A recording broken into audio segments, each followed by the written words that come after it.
James, de Percival Everett. Paradense.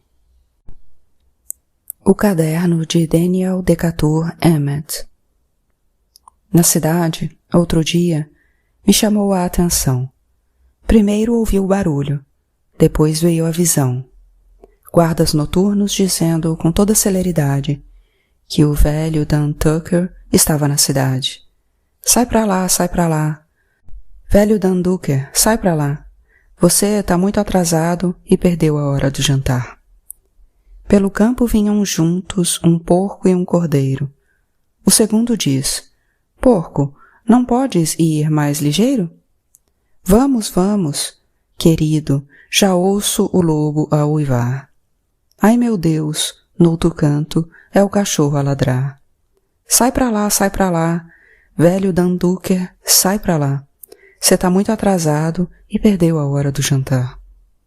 Minha lâmina afiada, de marca tão renomada, ovelha debulha aveia, Tucker o milho a debulhar.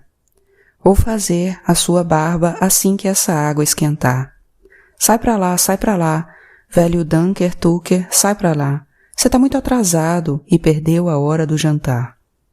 Como o gaio azul no ninho da andorinha, querendo salvar sua alma passarinha, o velho Tucker chama a toca da raposa de sua, botando-a com os seus 9 filhotes no olho da rua. Sai pra lá, velho Dan Tucker, sai pra lá. Você está muito atrasado e perdeu a hora do jantar. Na cidade, outro dia, fui numa reunião para ouvir velho Tucker ministrar o seu sermão. Todo mundo bebeu, mas apenas eu, sozinho, é que mostrei ao velho Tucker de sua casa o caminho. Sai pra lá, velho Dan Tucker, sai pra lá. Você está muito atrasado e perdeu a hora do jantar. O Nego Doce. Dei um pulo em Sandy Hook uma noite dessas aí. Dei um pulo em Sandy Hook uma noite dessas aí. Dei um pulo em Sandy Hook uma noite dessas aí. E o cara mais quente do pedaço era um tal Nego Doce. O Nego Doce é um respeitado intelectual. O Nego Doce é um respeitado intelectual. Ele toca o seu banjo e berra até passar mal. Você já viu um ganso voando sobre o mar? Você já viu um ganso voando sobre o mar? Você já viu um ganso voando sobre o mar? Ah, o jeito que ele voa é bonito pra danar. Mas, quando o ganso resolve abrir seu bico poderoso, é um glu-glu-glu terrível, um glu-glu-glu horroroso.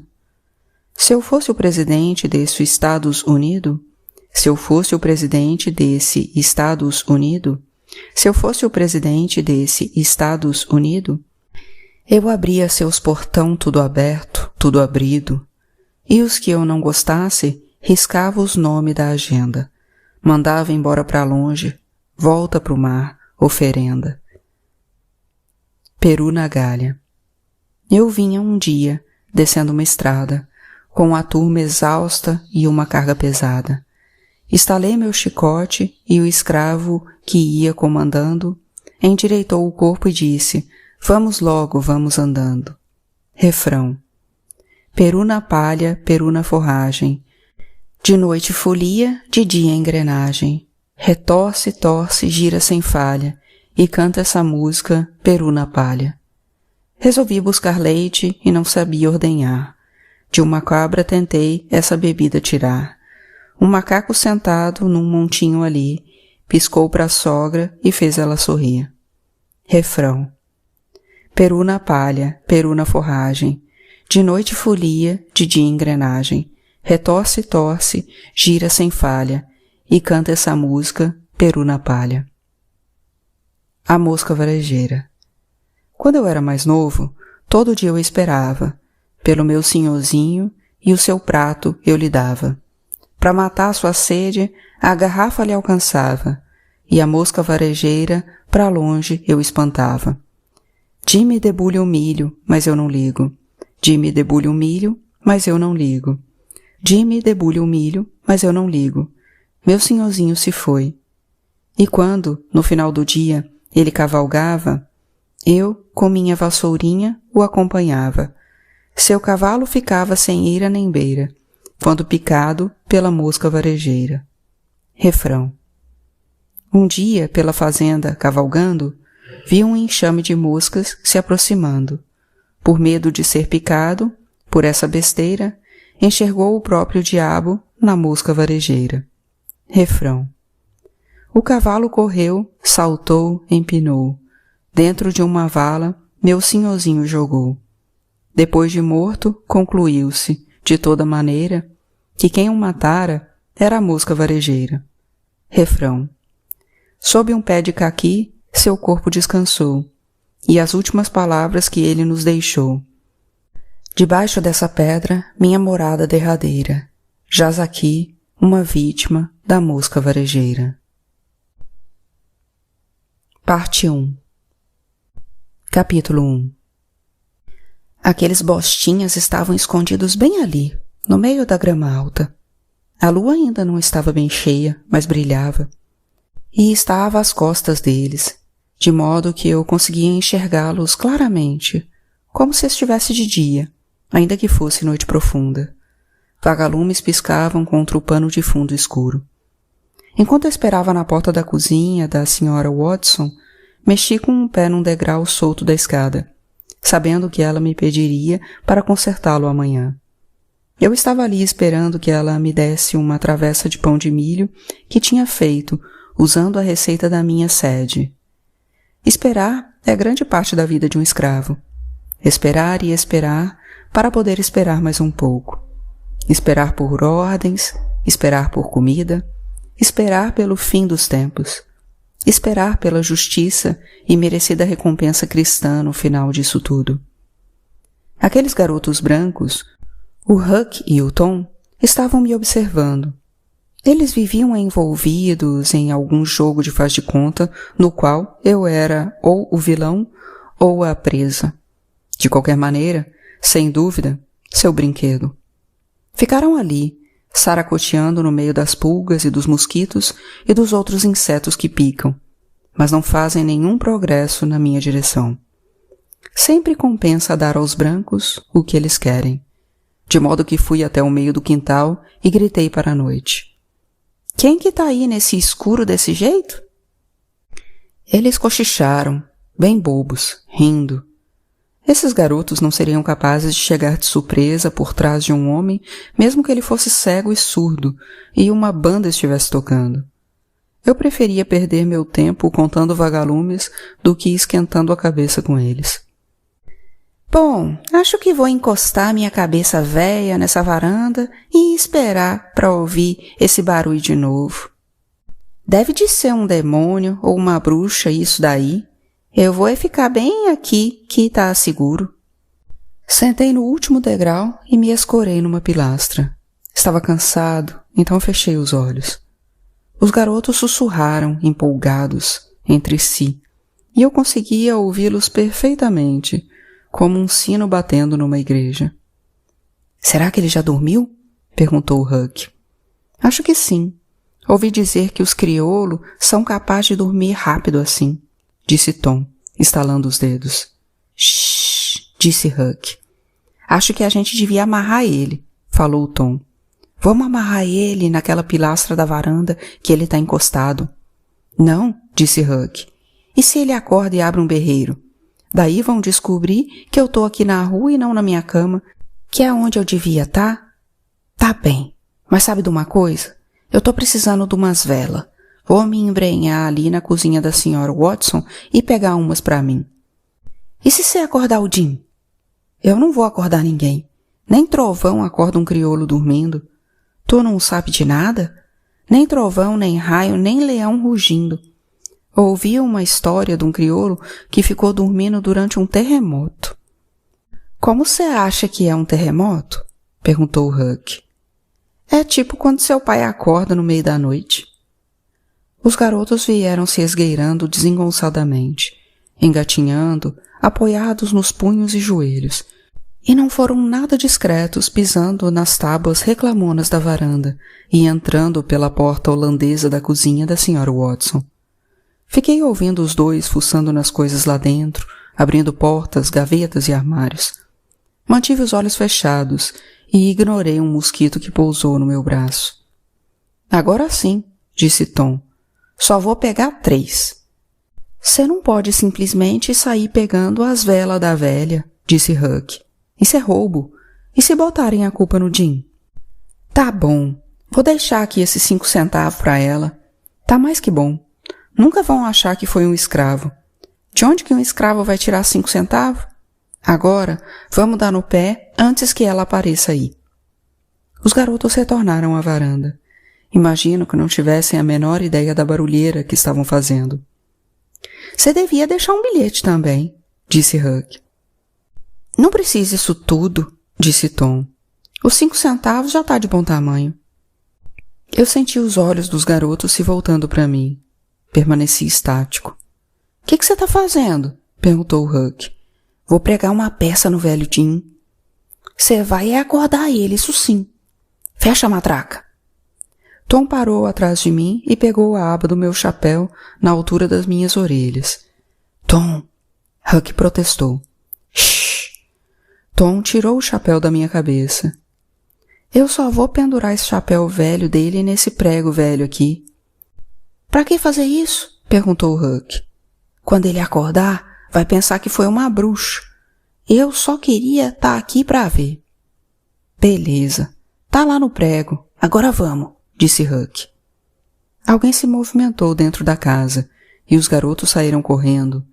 Viraram num canto na velocidade máxima e sumiram, deixando para trás uma nuvem de poeira. Eu ainda ouvi o som de seus passos diminuindo ao longe.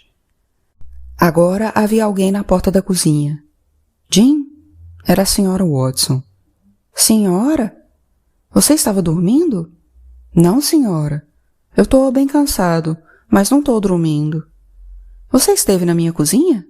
Não, senhora. Alguém esteve aqui na minha cozinha? Não que eu tenha visto, senhora. Isso até que era verdade, uma vez que meus olhos tinham estado fechados o tempo todo. Não vi ninguém entrando na sua cozinha. Bem, aqui está o pão de milho. Pode dizer para Sadie que eu adorei a receita dela, mas fiz algumas mudanças, sabe, para deixar mais refinado. Sim, senhora, vou dizer para ela sim. Você viu o Huck por aí? Ela perguntou. Vi mais cedo. Há quanto tempo? Tem um tempo, eu disse. Jim, eu vou te fazer uma pergunta agora. Você esteve na biblioteca do juiz Thatcher? Se eu tive na onde? Na biblioteca. A senhora diz aquela sala cheia de livro? Isso. Não, patroa. Eu já vi esses livros dele, mas nunca entrei lá dentro. Por causa de que a senhora está me perguntando? Ah, é que alguns livros estavam fora das prateleiras. Eu ri. E que eu ia fazer com o livro? Ela também riu. O pão de milho estava enrolado num pano fino, e eu precisava ficar trocando ele de mãos porque estava quente. Cheguei a pensar em dar uma provadinha, porque estava com fome, mas queria que Sadie e Elizabeth fossem as primeiras a comer. Quando atravessei a porta, Lizzie veio correndo até mim, farejando o ar como um cão de caça. — Que cheiro é esse? Ela perguntou. — Creio que esteja falando do pão de milho, eu disse. A senhora Watson usou a receita especial de sua mãe e, de fato, está cheirando muito bem. Ela me alertou, entretanto, para o fato de que fez algumas alterações. Sadie veio até mim e me deu um beijo na boca. Acariciou meu rosto. Ela era macia e seus lábios também eram, mas as mãos eram tão ásperas quanto as minhas, de trabalhar no campo, embora ainda fossem delicadas. Vou devolver essa toalha para ela amanhã, sem falta. Os brancos sempre lembram desse tipo de coisa. Acho que ela chega a separar um tempo do dia para contar toalhas, colheres e copos e coisas assim.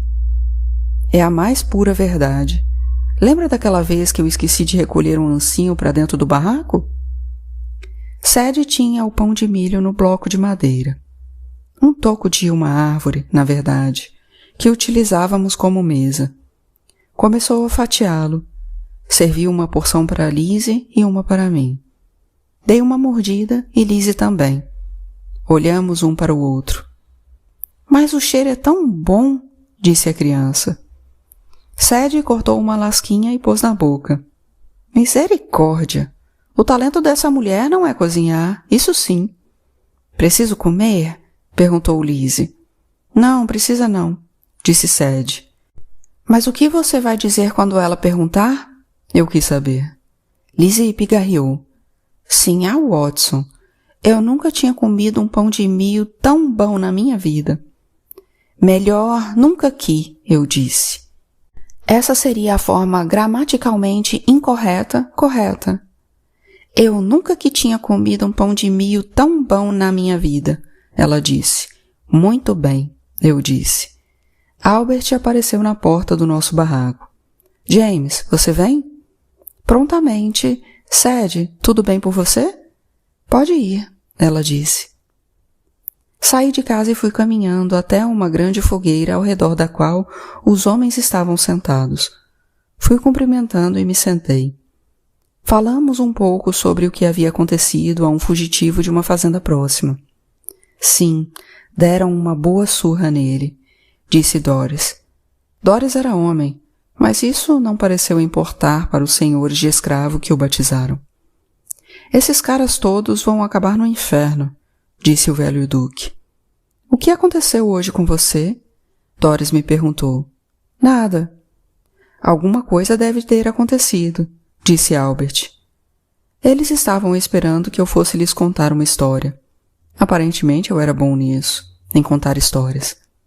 Nada, exceto pelo fato de eu ter sido transportado até New Orleans. Fora isso não aconteceu nada. Você o quê? Disse Albert. Isso mesmo. Sabe, pensei que eu ia tirar um bom cochilo por volta do meio-dia e, quando dei por mim, estava parado, de pé, no meio de uma rua movimentada, cheia de carroças puxadas por mulas e esse tipo de coisa ao redor. Você é maluco, disse alguém. Percebi que Albert estava me dando o sinal de alerta para a presença de branco nas proximidades. Em seguida, ouvi uma movimentação desengonçada vinda do mato e soube que eram aqueles garotos. É o que eu estava dizendo para vocês? Primeiro achei meu chapéu pendurado num prego. Não ponhei meu chapéu lá, pensei cá comigo. Como é que foi parar lá? Na hora pensei, isso é coisa de bruxa. Ver eu não vi, mas foi ela sim. E foi uma dessas bruxas, essa que pegou meu chapéu, que me mandou lá para New Orleans. Vocês botam fé? A mudança em minha dicção alertou a todos para a presença dos garotos brancos. Desse modo, minha performance para os meninos acabou estabelecendo as bases da minha história. E ela havia se tornado menos uma história, uma vez que o principal, agora, era fazer uma apresentação para os garotos. Mas não me diga, disse Doris, não dá para brincar com essas bruxas. Ah, mas não dá mesmo, disse outro homem. Conseguíamos ouvir os meninos rindo. Daí que eu estava lá em New Orleans e escuta só, eu disse. Do nada apareceu um curandeiro, ele disse. Que você está fazendo aqui nessa cidade? E eu disse para ele que eu não tinha a menor ideia. E aí vocês sabem o que ele me disse? Vocês sabem o que ele me disse? Que ele te disse, Jim? Perguntou Albert. Ele disse que eu, Jim, era um homem livre. Ele disse que ninguém nunca mais ia me chamar de crioulo de novo. Misericórdia, meu senhor, gritou Skinny, o ferreiro. Aquele demônio que disse que eu podia comprar o que quisesse ali na rua. Que eu podia tomar um uísque se eu quisesse. Que vocês acham? Uísque é bebida do diabo, disse Doris. Tanto faz, tanto fez, eu disse. Não fazia diferença. Eu disse que eu podia beber se eu quisesse. E qualquer outra coisa que eu quisesse também. Mas tanto faz, tanto fez. E por causa de quê? Perguntou um homem. Primeiro, por causa de que eu estava naquele lugar porque o demônio tinha me mandado para lá. Não era verdade, era só um sonho. E segundo, por causa de que eu não tinha dinheiro. Só isso mesmo. Daí o demônio estalou os dedos e me mandou de volta para casa. E por causa de quê que ele fez isso? Perguntou Albert. É que se você não tiver dinheiro, não tem como você se meter em encrenca em New Orleans. Não importa se é de verdade ou se é de sonho, eu disse. Os homens riram. Pode crer. Foi isso que me disseram também, disse um homem. Escuta, eu disse. Acho que eu tô ouvindo um desses demônios ali no mato. Me dá uma tocha aí pra eu alumiar ali? Bruxa e demônio não gostam de fogo queimando perto deles. Eles começam a derreter tipo manteiga na grelha. Todos nós rimos ouvindo os garotos brancos saírem correndo a toda velocidade dali. Depois de haver pisado naquelas tábuas que tinham rangido na noite anterior, eu sabia que a Sra. Watson me pediria para reforçá-las com pregos e consertar o degrau solto. Esperei até o meio da manhã para não acordar nenhum branco. Eles podiam dormir até a hora que quisessem e sempre reclamavam de terem acordado cedo demais. Não importava o quanto já fosse tarde. Huck saiu de dentro da casa e ficou me olhando durante alguns minutos. Veio na minha direção daquele jeito que sempre vinha, quando estava com alguma coisa na cabeça. — Por que você não tá brincando com seu amigo? Perguntei. — Quem? O Tom Sawyer? — Acho que esse aí. É. Acho que ele ainda tá dormindo. Ele provavelmente passou a noite em claro, roubando bancos e trens e essas coisas. Ele faz isso aí, é? Diz que. Ele tem dinheiro. Daí compra livro e passa o tempo todo lendo sobre aventura. Às vezes eu não sei se acredito muito nele, não. Como assim? Tipo, ele achou uma caverna. E aí a gente foi lá e se juntou com os outros meninos, só que quando a gente chegou lá, ele já quis ser o chefe. Ah, é? E tudo porque ele lê esses livros. E isso te faz meio que perder as estribeiras? Perguntei. Por que as pessoas dizem isso? Perder as estribeiras? Bom, Huck, o que eu acho é que se um cavalo tá com as estribeiras, você consegue montar ele de boa. Mas se ele perde, tende. Acho que às vezes você tem que aturar seus amigos. Eles vão fazer o que eles têm de fazer. Jim, você lida com as mulas e conserta as rodas das carroças. E agora você tá aqui arrumando a varanda. Quem te ensinou essas coisas tudo? Parei e fiquei olhando para o martelo em minha mão. Depois girei. Essa é uma pergunta das boas, Huck. E aí, quem foi? A necessidade. Quê? Cessidade, me corrigi. Cessidade é quando você tem que fazer uma coisa, senão... Senão o quê? Senão te levam pro tronco e te dão de chicote ou te levam rio abaixo para te vender. Mas você não tem que se preocupar com essas coisas. Huck olhou para o céu. Ficou refletindo um pouco sobre aquilo. É bonito demais quando a gente olha para o céu e não tem nada lá, só o azul. Já ouvi dizer que tem vários nomes diferentes para os azul diferentes, e para os vermelhos e para as outras cores também. Como você chamaria esse azul aí? Azul turquesa, eu disse. Tu já viu uma pedra turquesa? Tem razão, Jim. Parece turquesa mesmo. Só não é brilhante. Concordei com a cabeça. É por isso que a gente não pode ficar prestando atenção só no brilho das coisas. Azul turquesa, disse Huck, mais uma vez. Ficamos sentados ali mais um tempo. Que mais está te cozinhando por dentro? Perguntei. Acho que a Sra. Watson é maluca. Não falei nada. Ela está sempre falando de Jesus e de oração e essas coisas. Só tem Jesus naquela cabeça. Ela me disse que as orações é para me ajudar a ser mais generoso com o mundo. Mas que diabo isso quer dizer? Olha a boca suja, Huck. Você está parecendo com ela agora. Eu não vejo vantagem nenhuma em rezar pedindo uma coisa só para não ganhar. E aí aprender uma lição sobre não ganhar o que eu pedi. Não faz sentido nenhum. Dá na mesma rezar para aquela tábua ali. Concordei com a cabeça. Você tá balançando a cabeça porque você concorda ou porque você não concorda? Só tô balançando a cabeça, Huck. Só tem maluco em volta de mim. Sabe o que o Tom Sawyer fez? Me conta, Huck. Ele nos obrigou a fazer um pacto de sangue. E se algum de nós contar o segredo do nosso bando, aí a gente mata a família inteira da pessoa. Não parece coisa de louco? Como é que se faz pacto de sangue? Perguntei. Precisa cortar a mão com uma faca e apertar as mãos de todo mundo que fez a mesma coisa. Sabe como é? Para misturar o sangue tudo junto. Daí é que nem se todo mundo fosse irmão. Olhei para as mãos dele. Só que a gente usou cuspe. O Tom Sawyer disse que dava na mesma. E como é que a gente ia roubar um banco com essas nossa mão tudo cortada? Um moleque chiou e disse que ia contar tudo. E o Tom Sawyer fez ele calar a boca com uma moeda de 5 centavos. E você não tá me contando esse segredo agora? Perguntei. Huck fez uma pausa. Você é diferente. Por causa de que eu sou um escravo? Não é isso. Então o que é? Você é meu amigo, Jim. Puxa, obrigado, Huck. Você não vai contar pra ninguém, né? Ele ficou me encarando ansiosamente. Mesmo se a gente for lá roubar um banco, você não vai contar pra ninguém, né? Eu sei guardar segredo, Huck. Posso guardar os seus também? A senhora Watson veio até a tela da porta e chiou.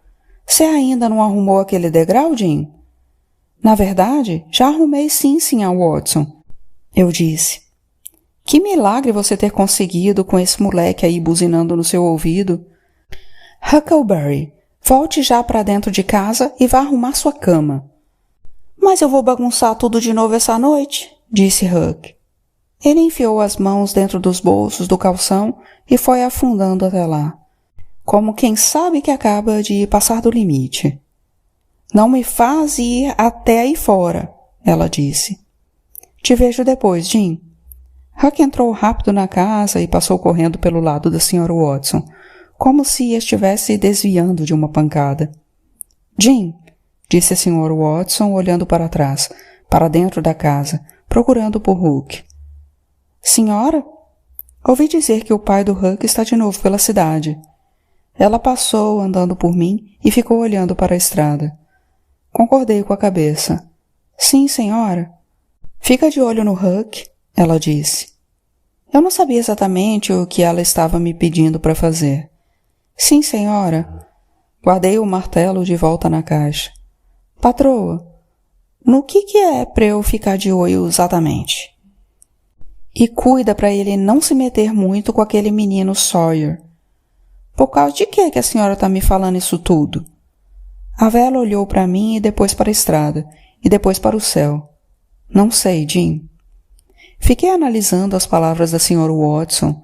O tal dos Tom Sawyer não representava um perigo real para Huck. Era mais como se fosse um diabinho sentado em seu ombro, sussurrando besteira. Agora, o pai estar de volta era uma história totalmente diferente. O homem podia estar sóbrio ou podia estar bêbado, que, em qualquer dessas duas condições, aplicava surras repetidamente no pobre menino.